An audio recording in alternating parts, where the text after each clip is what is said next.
doctors spend twice as much time on administration than they do on actual care. So if you think about that, you think that is not sustainable.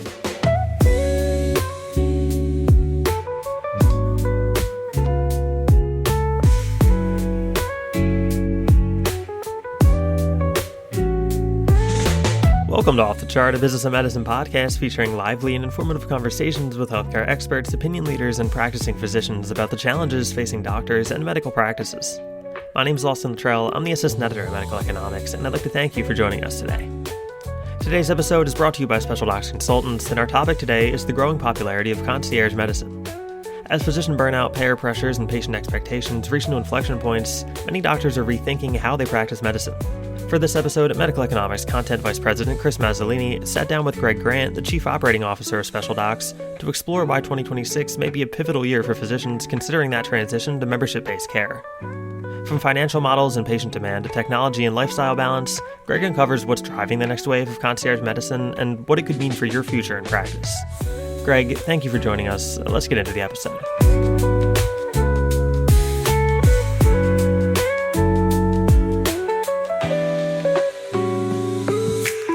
Greg Grant with Specialdocs. Thanks so much for joining me today. I appreciate it. Chris, great to join you. Really am grateful to be on the show, and I'm looking forward to this conversation. So we're talking concierge medicine today. It is December 11th, the day we're recording this, about to flip the calendar into 2026. So I'm curious, Greg, what you see as the biggest macro trends that are shaping the concierge medicine market as we head into the new year. Yeah, thanks, Chris. 2026 is going to be a pivotal year for concierge medicine and what we also refer to as membership medicine. And the question is why there is such a disconnect now between how doctors want to practice medicine and how it's being reimbursed. This sort of relentless treadmill of a fee-for-service model is fundamentally broken, and doctors have had enough. They don't want these unrushed appointments. They want the ability to do proactive care and do medicine that produces the outcomes that they were trained to do. And so that's come to this place in time where more and more doctors are going, no more. And we've seen a tidal wave shift that already started in 2025, and it's going into 2026, where doctors are saying, this is not why I signed up for practicing medicine. I signed up to be a doctor that I could help my patients and not be shoved into a 7 to 12 minute appointment hoping that I can change this person's behavior or fix what's actually wrong with them. At the same time, a big shift is that consumers, patients are going, I cannot work within a system that takes 3 weeks to 4 months to get an appointment when I'm sick. I want to have a doctor that knows me, that understands me, that listens to me, and that is available when I want to see them. And so that's going to be a continued shift as patients are becoming more discerning and more demanding because healthcare is becoming more and more important to people. And then lastly, this is less about, for the concierge space, boutique or luxury medicine. It's becoming much more mainstream. I'm sure if you have conversations at home or you bump into your friends, there's the conversation is not, I've got a concierge doctor. People are saying this more and more. And that's because they are wanting to have a doctor that they can call their own. And concierge is what's allowing that to happen. And it's becoming more commonplace. So big trends, doctors have had enough. Patients have had enough. The healthcare system is fundamentally broken to deliver the care that we need. And so this boutique model is now becoming more mainstream, and it's going to become even more mainstream as we look at the growth for 2026. So, Greg, you mentioned, how healthcare in some ways fundamentally broken. And I'm thinking about some of the trends in addition to what you mentioned, such as inflation, dealing with payers and the pressure that dealing with payers in the traditional model, what that puts on physicians. There's a physician shortage, there's rising overhead costs, which are, tied to inflation. How do you see these economic factors shaping the concierge sector's growth trajectory? And what do you see that could potentially shift in 2026? Yeah, I think if you look at any of the economic sort of reports in the industry today, just general macro trends, It's not a really pretty picture. Some people say, oh, it's great, everything is well, but you speak to the people that might be in the grocery store, speak to people on the ground, and if especially we speak to a lot of our physicians, costs continue to rise, and there's not like there's going to be downward um, movement on these. So overheads in running their practices are going up. Inflation continues to rise. So things that might have cost 10 cents for a swab might cost 14 cents. Staffing is harder to get. So more and more people are trying to hold on to their jobs because the market is not very clear on what's going on. And so to find new staff members, it becomes more and more difficult.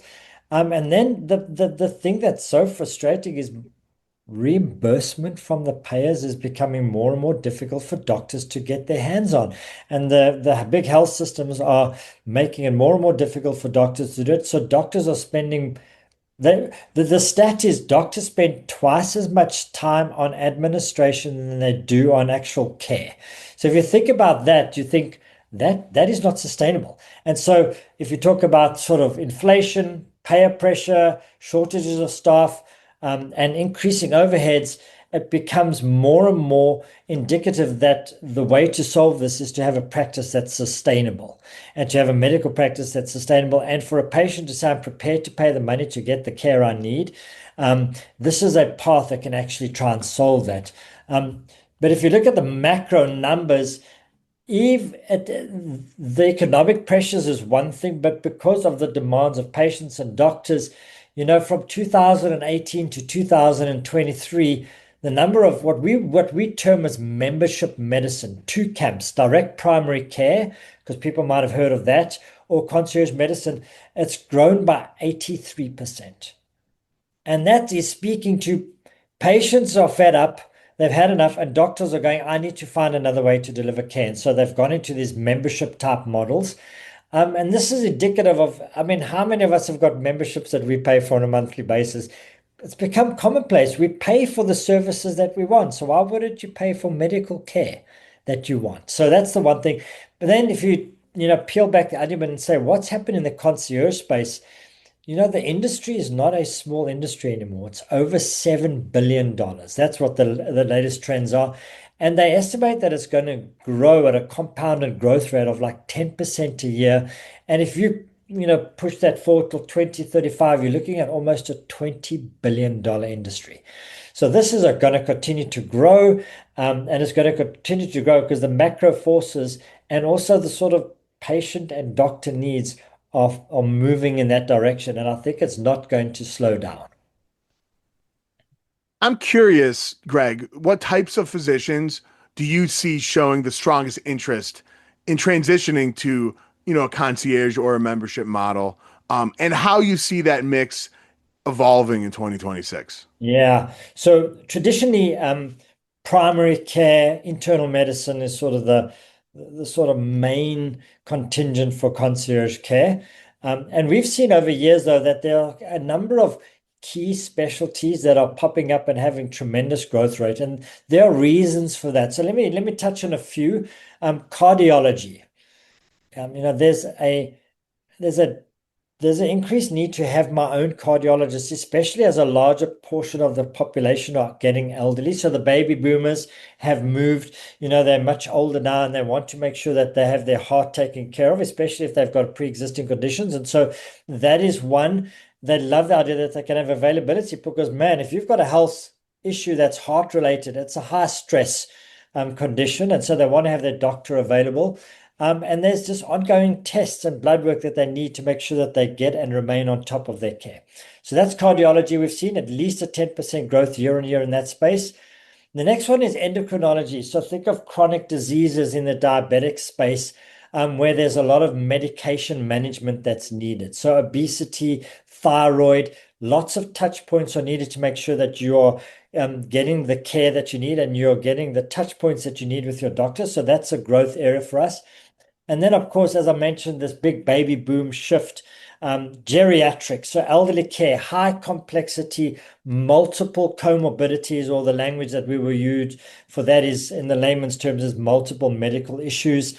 They need a lot of care coordination, and they need direct availability. So those are three specialty areas that we've seen tremendous growth in.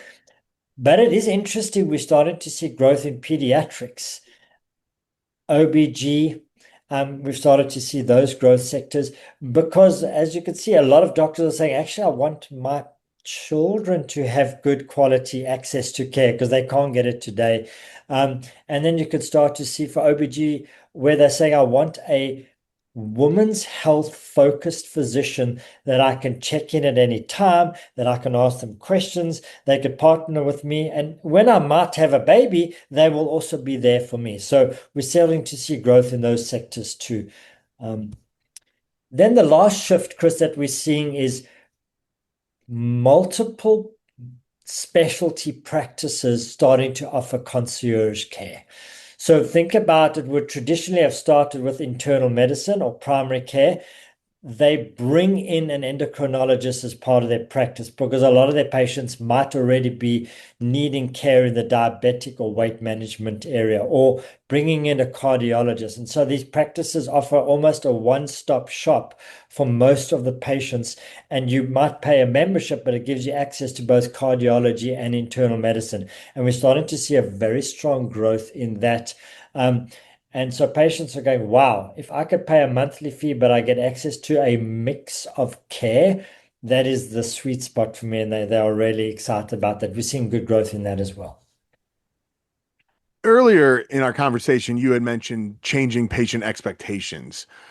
And I'm wondering how, do you see a willingness to pay for personalized and available care changing among patient populations? And sort of a second part, what does that mean for physicians who are right now, on the fence considering potentially transitioning to concierge medicine?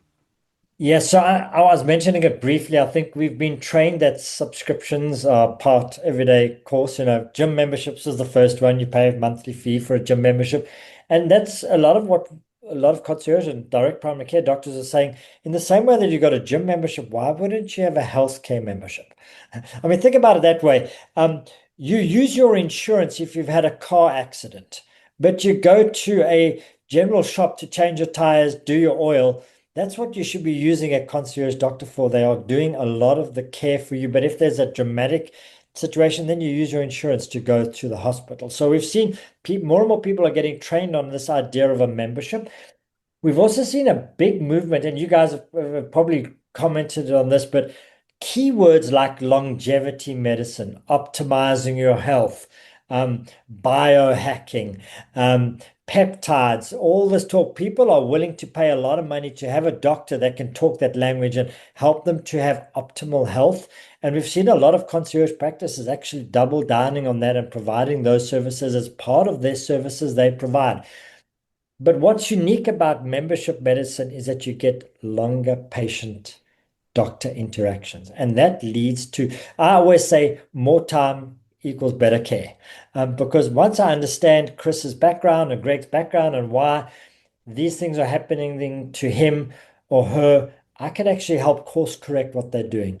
Additionally, and it goes into proactive health planning, it's this idea of we can sit down and plan the next year what you need to do to improve your health outcomes. And the thing that makes membership medicine and to your question, patient expectations, patients expect to be able to speak to their doctor and they're wanting to say, I've got a question. I want after hours that I can call my doctor or question my doctor if something's urgent. And I speak to my doctor, not to a number or to a health system that puts me into an ER straight away. And I'm not really seen as a relationship with somebody. So it takes away that stress of the unknown because you have somebody on call that can ask and be your partner in your care. We call it the advocate who helps navigate a health system in case you do need care. The concierge doctor comes alongside you as a patient and knows you and knows what's best for you and can help connect the dots between what tests I should have, what medications I should have, what lifestyle adjustments I could have. So patient expectations are increasing. They're becoming much more discerning and demanding. And it's because there's a general groundswell of, oh, I can optimize my health. I can get wellness checkups. I can have hormone stuff taken care of. And that's what a lot of concierge practices are able to do for a patient because they have the time to do that. So you and me, we both know that physicians are very detail oriented. And Yeah. so for, our physicians who may be checking out this conversation, let's give them some details. So what does a modern concierge practice look like today here on the cusp of 2026? So I'm thinking of, things like panel size, what the communication between a physician and patient is like, how long of a typical visit is, availability, any of the special offerings or sort of care coordination. Well, can you detail that out for us a little bit? Yeah, I definitely can. So, Anna, we've touched on a few things already, but it's really built around time with the patient. So that's really what it's built around. But there's also got to do with a lot of coordination and helping you as a patient not feel stranded in your care journey. Patient visits are longer. The care plan is proactive. Communication is much more frequent and clear because you know your doctor, the doctor knows you. There's a lot of pre-visit planning, specialist collaboration on your behalf. So a lot of our internal medicine concierge practices, they reach out to specialists on the patient's behalf. Hey, specialist cardiologist, I'm dealing with this patient. He's exhibiting these conditions. Can you give me some advice or thoughts about what I should be doing or what prescriptions I should be thinking about? I'm thinking of this. Does this make sense? And the primary care doctor could go straight back to me and say, I've already spoken to a couple of specialists and we've got a game plan for you. Versus you as a patient trying to find a cardiologist, takes you 4 months to find that doctor. This cardiologist never speaks to the primary care doctor because do you know why? This is an interesting thing. Concierge doctors aren't compensated by insurance companies to speak to another doctor, which seems crazy because it's the best way to deliver coordinated care for a patient. So you'll see more of that. You'll see more in-clinic lab taking and readouts so that it's immediate. You don't have to go to another lab to go get your blood work. So it's also structured. So a lot of our concierge practices, and this is how they're built, there's a very secure messaging that happens real time. So you can almost text your doctor. There are easy ways to schedule appointments and check-ins. So there's virtual care to supplement very quick appointments, and also you can come in. So that's definitely part of the practice. Um, there's also clear expectations that are set between patient and doctor regarding after hours availability. And concierge doctors say, look, you can contact me anytime, but really after hours, contact me when something's urgent. And patients respect that. It's quite funny. A lot of concierge doctors think, I will not sleep at night. My patients are going to call me all hours. They're going to be super demanding because they're paying a lot of money. And the reality is so different to that. The reality is no, patients actually respect the doctor's time. And when it's urgent, the doctor knows it's urgent, the patient knows it's urgent, they can speak after times. So there actually is a really good work-life balance for the doctor. Although for a concierge doctor who's thinking about this right now, Chris, and as per your question, they might be going, I'm going to go and be available 24/7. How's that going to work? That is not really how it actually plays out real day. So the typical panel sizes range from 300 to 600 patients. And in comparison to a typical fee-for-service doctor, that could be 2.5 to 3,000 patients. So if you're in that sort of situation with 3,000 patients as a doctor, I don't know how you deliver good care.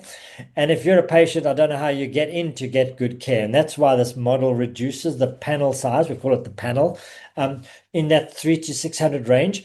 And the average membership fees for the patient range from about 2,200 to around $3,000. That's the average. And that depends on the market and also the sort of service that you're providing as a concierge doctor. So, we talked macro trends at the beginning, and one of those macro trends is, greater consolidation among healthcare providers. More physicians are working for health systems and hospitals. And so I was curious about, sort of hospital systems incorporating concierge medicine as an offering. So, what do you see as the challenges and the rewards potentially for the hospital systems that may want to, incorporate a concierge style offering? And what does a successful integration of such a thing look like? Yeah, I mean, this is a really complex area. So I'll just state that because no health system is equal. Um, and some health systems have embraced the idea that their best doctors are going to form a concierge practice.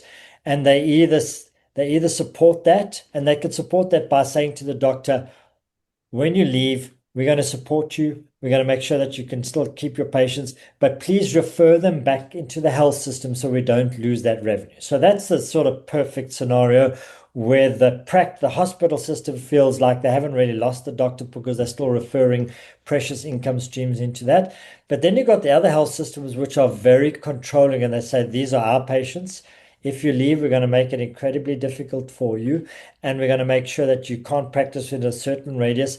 And that's where companies like us come and partner with both the physicians and the health systems to work on a way that all three parties can benefit through that journey. But talking about the challenges, designing it the right way to ensure membership covers appropriate non-covered services like enhanced care planning, coordination, and wellness-oriented touch points, and that clinical services are billed correctly. So that's some of the challenges that we have to work with the health system and the doctors.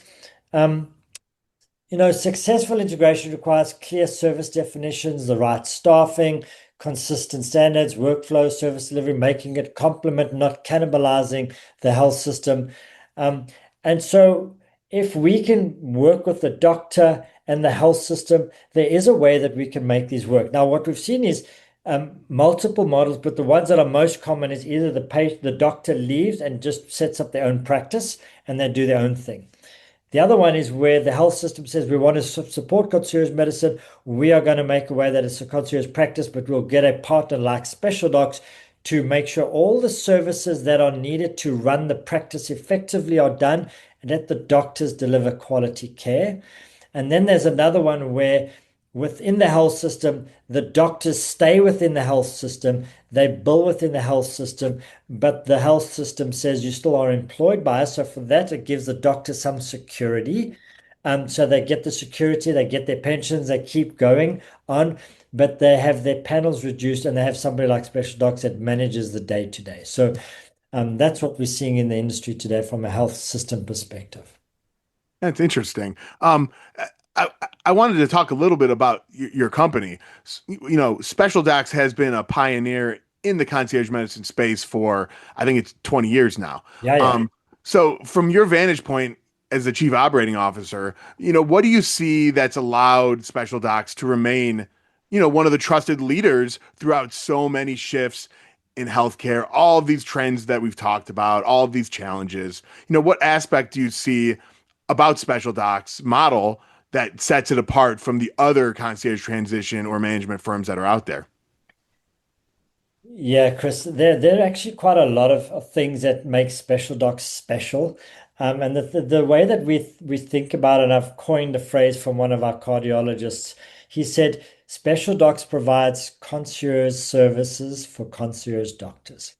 And so what we do is our mission has remained the same since we started 20 years ago to help physicians build the concierge practice that they own. It's theirs, it's their vision, versus other groups where they control the experience for the doctor, and they become an affiliate as part of a broader group. We help concierge doctors build their practice that they want. They manage the patients, it's their growth, and we just come alongside them and build the practice of their dreams with them. And we give them expert support. The name of our company is Specialdocs Consultants. So we provide consulting services, provide them support, guidance, and enable them to practice the best medicine that they can. Some of our differentiators are we are competitively priced. So imagine that as you as a doctor, you're considering concierge care. We make sure that it's affordable to work with us versus some of our competitors, which take a very large percentage of your monthly earnings. So that's the one difference. So we're competitively priced. We make sure that the doctor and the physician or the physicians group, they have control and visibility over their patient membership at all times versus other groups where they can't really control their patient memberships. It's really controlled by the sort of broader company that owns that relationship. We also have shorter contracts with our physician groups. And the reason for that is because we believe that after 5 or so years, we have helped establish the doctor. We've set up their practice. They are running it well. We've grown their panels for them. We've taken care of all their billing for all of them. And they typically stay with us. But we don't bind them to stay with us versus other consulting firms, they bind the doctor to stay with them with contracts that actually are more like handcuffs than they are giving the doctor the option to go in a different direction should they choose. And in a weird way, because we give them that flexibility, they stay with us because they don't feel like we have done them a dirty, is the expression where we've locked them into something that they can't get out of. We let them shape their brand. It becomes their brand. It becomes their identity. And the patient experience they control, and we work with them on that. And then we let them work with other doctors in our network. So we have this thing called a physician's lounge where all our doctors join and they can ask questions with the other doctors. If they want advice from other doctors, we connect other doctors. We have a physician's advisory board, which we share knowledge and insights across our network. So they have access to other doctors in that. I really am proud of what one of our clients said. The doctor said, she said, some companies want to control how you practice as a concierge physician, but not special docs. You allow us to be autonomous, make decisions that we feel are best for our practice and for our patients, and you just come alongside and support us. And that's what we do. It's not flashy bells and whistles. It's really genuine relationships built over years and years. Doctors trust us because we fight for them, we work with them, we grow their practices, and we treat them like we want to be treated ourselves as patients. Think about it in a way that it's that personal touch. That's what we do. You and I have spoken before about concierge Uh-huh. medicine and some of this stuff. And I know that you've spent, the past year, really engaging with the physicians across the Special Docs Yeah. network. Um, so what have you heard from them about, you know, all the stuff, the pressures and the frustrations that they were facing before conversion and, sort of the sunny side of that, so how things have improved, since their conversion. Can you share some of those? Yeah, yeah, it can definitely kill. I've really spent a lot of time on the road and speaking to doctors and going to conferences. And man, burnout is a very real thing. And the latest data shows that we've returned to pre-pandemic levels. In September 2025, a report came out from the Survey of American Physicians that's showing that anxiety and stress levels are reported by 57%. And then they say with debilitating stress reported at 55%. So more than every, you know, more than every second doctor is going, this is just so stressful. It's actually debilitating stress. I don't feel like I could continue going. So, doctors are saying to me that they feel that their care is being compromised by the volume of patients that they have. This is a very real thing. Doctors were trained to care for their patients. And we've got this thing called a moral dilemma, where you, as a physician, and a lot of our clients and prospective clients that we speak to are facing this dilemma where I want to care for my patients, but the way that the system is set up, I'm unable to do that. And they've got this moral wrestling match that they're having that's causing them to have undue stress. And so we're trying to help them release that burden, take care of that for them, help them. We say to them that it's better to care well for 500 patients than it is to care poorly for 3,000. And so that's what we're doing. And so they've got this fear that they're having. Um, but what I'm hearing the most is I can't keep practicing as I am today. That's what I'm hearing across the board. I know you have a background in hospitality. Yeah. Um, how does that shape the way you support the physicians um, in exceeding, rising expectations that concierge patients have? So, how does that hospitality lens, sort of affect the way that you look at the healthcare market? Yeah, I come back from a health and a sort of hospitality background. And the way that I see concierge medicine is the intersection between hospitality and healthcare. And that's what really drew me to special docs in this industry is that's what concierge medicine really is. It's a place where patients can come and that the experience is not accidental, it's designed. You walk in, it's not a waiting room because a waiting room feels like there are hundreds of people waiting. You come in, the front desk says, "Hey, Chris, we've been waiting for you. Please come in. The doctor's ready to see you." Um, Healthcare often relies on the unsustainable, going above and beyond, staying late, squeezing one more call. Um, and so when I think about hospitality, there's so many touch points that concierge doctors do now. They follow up with you. In the healthcare systems that people don't get follow-up calls. They might send thank you notes to say thank you for coming in today. They might send a Christmas card to you. They might ask about your pet because they know that that's important to you. They might ask about the wedding that you're trying to get to, but because you're struggling with cancer, they're going to walk that road with you. So that's what hospitality is. I often say to people, what is hospitality and what is service? What's the difference? And they say to me, I'm not quite sure that I can explain what the difference is between service and hospitality. And so I said, that's the difference. I said, service is what the doctor will do when you go in there. They will meet you, they will weigh you, they will maybe do some, they will measure your heart rate and all that. And that's the service that you will have. Hospitality is not what was delivered, but how you felt. So when you leave a concierge practice, you felt heard, you felt seen, you felt taken care of, you felt surprised, you felt delighted. These things that you hear of in hospitality language, but you don't hear of them in healthcare because they seem so disconnected. And that's why concierge medicine really is that intersection between hospitality and healthcare. And more of our physicians are going, talk to us about hospitality. Talk to us about that because I want to infuse that language into my clinic. So they would have quality toilet paper, small things, things that would delight a patient and going, wow, I feel like, my money is going for this membership care, but it's worth it. It is worth it because this experience is something that I've been missing for years and years. And I love that somebody's caring for my health as much as I do. So for those physicians who are out there and they're considering, right now they're stuck in the traditional model and they're Yeah. considering a Yeah. concierge practice.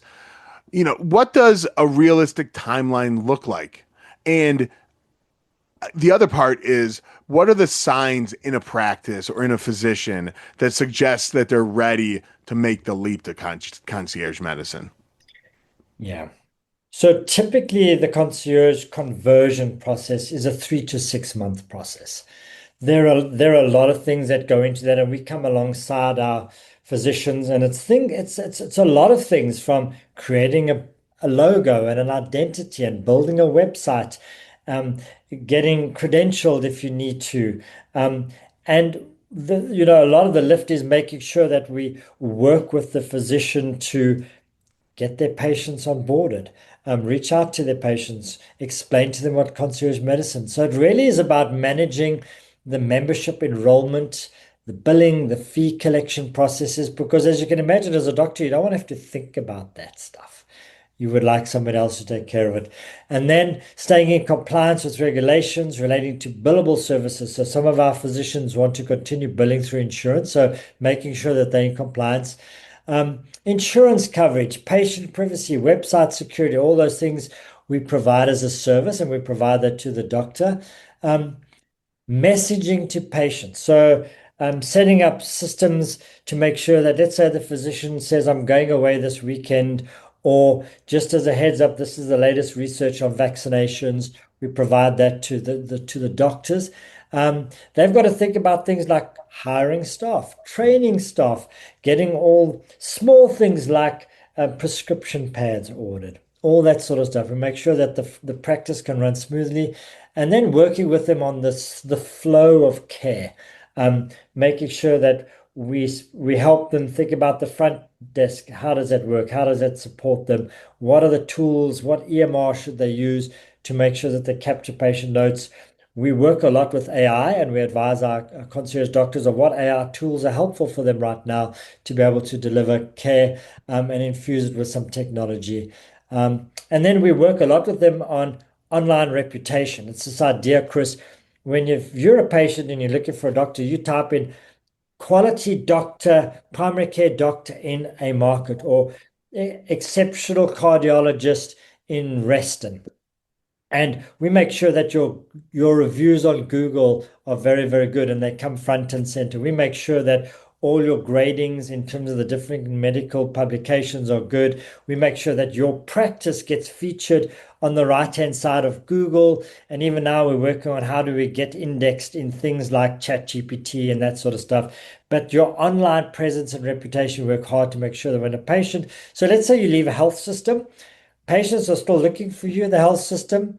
We need to make sure that if they search online, they find you now that you're not in the health system anymore. You're actually at a concierge practice. So, what misconceptions do physicians most commonly have when it comes to the financial realities of the concierge model? And sort of a larger question, like secondary question is, what does that economics picture look like as we head into 2026? Yeah, there are a couple of big misconceptions here, Chris. The first one is that this is going to be an automatic financial windfall. I'm going to wake up, I'm going to leave the health system that I'm in, and I'm going to start my practice. And month one, I'm going to be so rich, it's just going to be incredible. The reality is, it just takes time to build a sustainable practice. It depends, of course, on your existing panel size right now and converting that into your practice. But you've got to do staffing and pricing and services that you commit to deliver. It does take a little bit of time to get there. So, and that's what we work with the doctors closely on, like coming alongside them to grow their panel very quickly. But it doesn't happen overnight. That's the first thing. The second thing is concierge medicine only is successful in wealthy markets, where people are very rich and they can afford concierge. We've seen clients with full thriving practices in almost every type of geography, from urban to suburban, small towns, rural locations. And it's because there is a demand for good quality care. It doesn't matter where you are. And this trend is going to continue in 2026 as physician shortages are very real. And actually, in remote towns and villages, there's even a bigger shortage of doctors. And so concierge practices are getting full in those markets. Then the other one is that if I become a concierge doctor, I have to cut my relationship with insurance. That's a misconception. We have a majority of our clients are doing both concierge medicine and also billing through insurance. And we help them set it up, and we make sure that they are staying in compliance with how that works, about what they can offer as the concierge services and what's included in there and what's not included that they can bill through insurance. Um, so be aware that in 2026, the forces driving dissatisfaction like rushed visits, payer friction, admin burdens, they're not resolving themselves quickly. None of those things are getting fixed overnight. And so more physicians will continue to look for concierge options. How do I do this? Making it workable that I could practice in the way that I want it to do. Yeah, I think it's the future is uncertain, but the one certainty is that the Yeah, challenges in healthcare, are not going to be going away. So, correct. all right, a couple more questions for you, Greg. If a physician, who's listening right now is like, this sounds great, but also maybe they're hesitant, maybe they're nervous, like, and they just like need a bit more info. Like, so what would you want that physician to consider as they look ahead and explore their options in 2026? Yeah, good. We've mentioned a lot of them already, but maybe I'll answer it in a different way.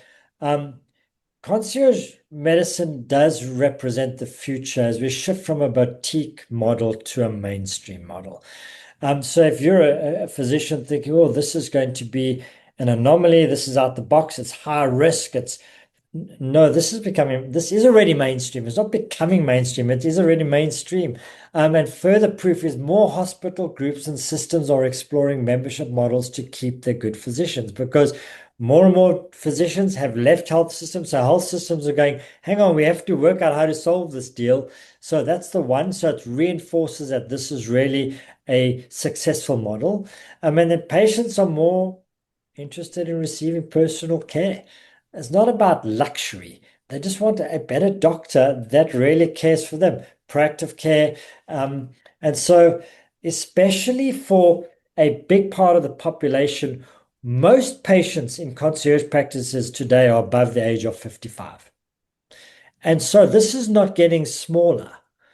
If you look at the bar graph of what's happened with the demographic breakdowns in the country, more and more baby boomers are, in their 60s, 65s, and that segment is massive, and that is going to be fueling concierge practices because those are the people that want and can afford good quality care. So, last question: what excites you the most about the future of concierge medicine in the coming years? It's going to continue to grow. So that's happening. We'll see more sophisticated models being developed. We're going to see lots more. I even spoke to a psychiatrist who said, I've started a concierge practice. You're going to see a lot more specialties going, you know what? I know that there's a demand for this service. And I think membership is a way to pay for my services. It means that I can have the lifestyle that I want and deliver the care that I want. So, doctors, so many of our clients come to us and go, I cannot continue anymore. I just can't anymore. I want to stop medicine. I want to get out of this thing in totality. And I'm excited about 2026 because there is solutions for these physicians. There is a way out of this desperate situation. And that excites me more than anything because we know we have a path for them that is sustainable and hugely successful and massively satisfying. And so that makes me excited. Just a side note on DPC, because we mentioned it right in the beginning, under the umbrella of membership medicine, we've got two lines that you could think of: direct primary care and concierge medicine. Direct primary care is also going to continue to accelerate massively. So the big, beautiful bill passed a law that a lot of direct primary care can be paid for on a membership basis using your HSA funds. And so that's a big shift. And this is further fueling this idea that I could pay a monthly fee for my doctor. So with the growth of membership members in both DPC and concierge, the future looks incredibly bright for those models. And we're very well positioned to help doctors on that journey.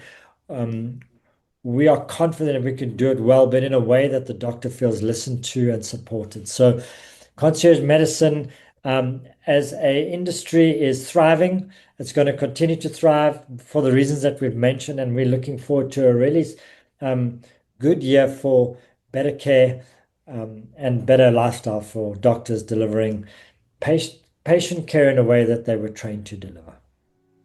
Greg Grant, Specialdocs Consultants, thanks so much for joining me today and sharing your insights. I really appreciate it. Chris, the time has been really well spent with you. Thank you for the insightful questions and all the best to you guys.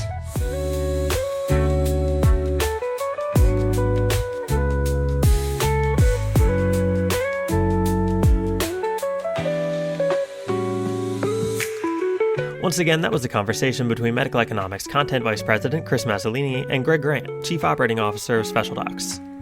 My name is Austin Luttrell, and on behalf of the whole Medical Economics and Physicians Practice teams and today's sponsor, Specialdocs Consultants, I'd like to thank you for listening to the show and ask that you please subscribe so you don't miss the next episode. Be sure to check back on Monday and Thursday mornings for the latest conversations with experts sharing strategies, stories, and solutions for your practice. You can find us by searching Off the Chart wherever you get your podcasts. Also, if you'd like the best stories that Medical Economics and Physicians Practice publish delivered straight to your email 6 days of the week, subscribe to our newsletters at medicaleconomics.com and physicianspractice.com. Off the Chart, a business and medicine podcast, is executive produced by Chris Mazzolini and Keith Reynolds and produced by Austin Luttrell. Medical Economics and Physicians Practice are both members of the MJH Life Sciences family. Thank you.